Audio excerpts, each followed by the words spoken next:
আচ্ছা, দেখা যাচ্ছে যে মনোরঞ্জন পাল থেকে আরম্ভ করে আদার্স যারা রয়েছে তাদের উপরে একটা ভাবাদি লোকেদের একটা ভালো ক্ষোভ রয়েছে, এমনকি আপনার উপরও রয়েছে, এইটা কারণটা কি? দেখুন, যেহেতু সরকার তৃণমূল কংগ্রেসের এবং রেল যখন জমি অধিগ্রহণ, সে তো রেল অধিগ্রহণ করে না, সেটা রাজ্য সরকারকে অধিগ্রহণ করে, এবং যেখানে সমস্যা হয় সেখানে রেল রাজ্য সরকারের শরণাপন্ন হয়।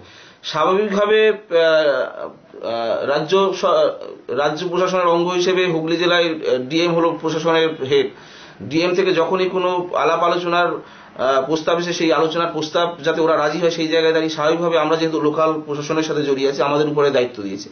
স্বাভাবিকভাবে আমরা ওদেরকে বিভিন্ন সময় বোঝানোর চেষ্টা করেছি যে ভাবাদিঘি যে জায়গায় দাঁড়িয়ে আছে সেই জায়গায় দাঁড়িয়ে রেল যদি যায় তোমরা এইভাবে লাভবান হবে। আমরা সবসময় ভাবাদিঘির মানুষের যতটা বেশি বেনিফিট পৌঁছে দেওয়া যায় সেই জিনিসটা আমরা চিন্তা করেছি, এবং সেই জায়গায় ওদের একটা স্বাভাবিক ধারণা তৈরি হয়েছে এখানে হয়তো এমএলএ চাইছে না ভাবাদিঘি মানুষরা আন্দোলন করুন, মনোরঞ্জন পাল চাইছে না ভাবাদিঘি মানুষরা আন্দোলন করুন, নারায়ণ পাল চাইছে না ভাবাদিঘি মানুষ আন্দোলন, এরকম একটা ধারণা দেখুন কেউ বা কারা বাইরে থেকে তৈরি করেছে, এবং সেই জায়গা থেকে ওরা ওদের এই মতামত, এবং আমরা অনেকের সাথেই কথা বলেছি, এই মুহূর্তে তারা অনেকে বলছে না এটা সঠিক নয়, আমরা যেটা ভেবেছিলাম, এবং সেই যে আস্তে আস্তে বরফ গলতে শুরু করেছে, এবং আশা করি যে ওরা একটা আলোচনার টেবিলে আসবে, সমস্যার সমাধান হবে। আচ্ছা, বলা হচ্ছে যে যে 3টে ধাপে ভাবাদিঘির উপর দিয়ে রেলটাকে আনা হয়েছে, প্রথমটা যখন ছিল তখন নাকি স্কুলের গা মানে একদম পাড়ের উপর দিয়ে ছিল, এই বিষয়টা কতটা কি জানা? দেখুন, এই বিষয়ে আপনি সেদিন ছিলেন, গত শুক্রবার আমাদের সর্বভারতীয় সহসভাপতি সাংসদ মুকুল রায়, যিনি প্রাক্তন রেলমন্ত্রী, আরামবাগ পর্যন্ত যে রেল প্রজেক্ট, সেই প্রজেক্ট মুকুলে যখন রেলমন্ত্রী তখন সেই প্রজেক্ট সম্প্রসারিত হয়েছে, আর লক্ষ লক্ষ মানুষ রেলে করে আজকে কলকাতায় যাচ্ছে, কর্মক্ষেত্রে যাচ্ছে, সন্ধ্যেবেলা বাড়িতে ফিরে আসছে। তো পরবর্তী সময় সেই রেল প্রজেক্ট গত বছর গোঘাট পর্যন্ত এসছে, এবং বিষ্ণুবার পর্যন্ত যাওয়ার ক্ষেত্রে কয়েকটি জায়গায় আটকে, তার মধ্যে ভাবাদিঘি অন্যতম, এবং যে জায়গায় দেখানো হচ্ছে যে এখানে বাইরে থেকে যাচ্ছিল, আমরা দেখুন আমার যে স্বাভাবিক আমার যে বুদ্ধি, সেই বুদ্ধিতে আমার রেলের যে ইঞ্জিনিয়ারিং সেকশন, যে রেলের যে এক্সপার্ট, তারা যেখানটায় সুইটেবল মনে করেছে সেইখানটায় করেছে, এবং তার জন্য 3-4 বার সার্ভে হয়েছে, এবং যে গুগলসের ম্যাপ দেখানো হচ্ছে রেলের যা বক্তব্য, আমরা এই কৈফিয়ত রেলের কাছেও চাইছিলাম যে ওদের বক্তব্য যে আপনার ম্যানুকুলেট করে পুকুরের মধ্যে নিয়ে এসছে, আগে পুকুরের বাইরে থেকে যাচ্ছিল, সেই জায়গায় রেলের এক্সপার্টরা আমাদেরকে যে কথা বলেছেন যে দেখুন এরকম হওয়ার কোনো সম্ভাবনা নেই, এরকম হওয়ার কোনো সম্ভাবনা নেই, কেননা 3-4 বার আমরা সার্ভে করে আমরা যে জায়গাটাকে মনে করি রেলের সেফটি সিকিউরিটি সঠিক থাকবে, আমরা সেই জায়গায় আমরা রেলের ম্যাপ আমরা ফাইনাল করেছি। তো ভাবাদিঘির মানুষের যে বক্তব্য, সেই বক্তব্য এটা রেলের বক্তব্য, এবং সেই জায়গায় দাঁড়িয়ে এই মুহূর্তে পুকুরের একটা পাশ থেকে রেল যাচ্ছে, এবং আমাদের সাংসদ মুকুল রায় তিনিও রেলের এক্সপার্টদের সাথে কথা বলেছেন যে গুগলসের ম্যাপ দেখানো হচ্ছে, এটা কেউ বা কারা হয়তো লোড করেছিল কখনো রেলের এক্সপার্টদের বক্তব্য, এবং সেই জায়গায় থেকে গেছে,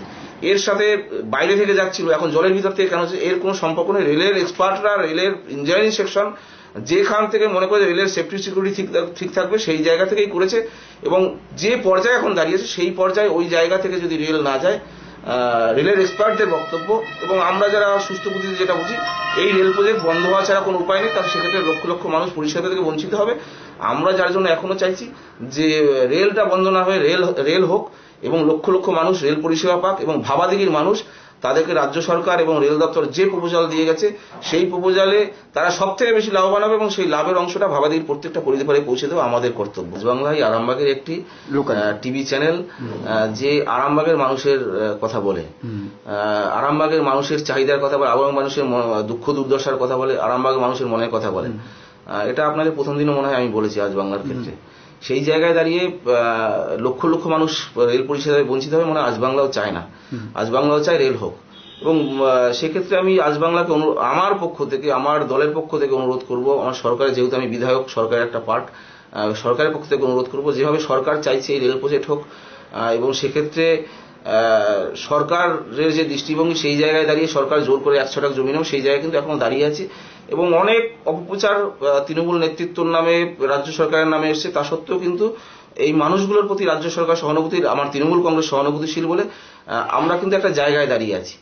তো আপনাদের কাছে আমাদের অনুরোধ যে এই মানুষগুলোকে আমরা যেরকম বোঝাচ্ছি যে তোমরা আলোচনার টেবিলে এসো, আলোচনার টেবিলে এসে সমস্যার সমাধানের ক্ষেত্রে যে দৃষ্টিভঙ্গি, যে পদক্ষেপ রাজ্য সরকার নিয়েছে, রেল কর্তৃপক্ষ নিয়েছে, সেই পদক্ষেপে তোমরাও সামিল হও। আপনাদেরকে অনুরোধ করব যে এই রেল প্রজেক্ট হলে আপনার পরিবার পরিজন, আপনার আরামবাগবাসী, আপনার গোঘাটবাসী সবাই উপকৃত হবে। সেক্ষেত্রে আমরা যে ভূমিকা পালন করছি আপনারাও সেই ভূমিকা পালন করুন। নিউজ আজ বাংলা, গোঘাট।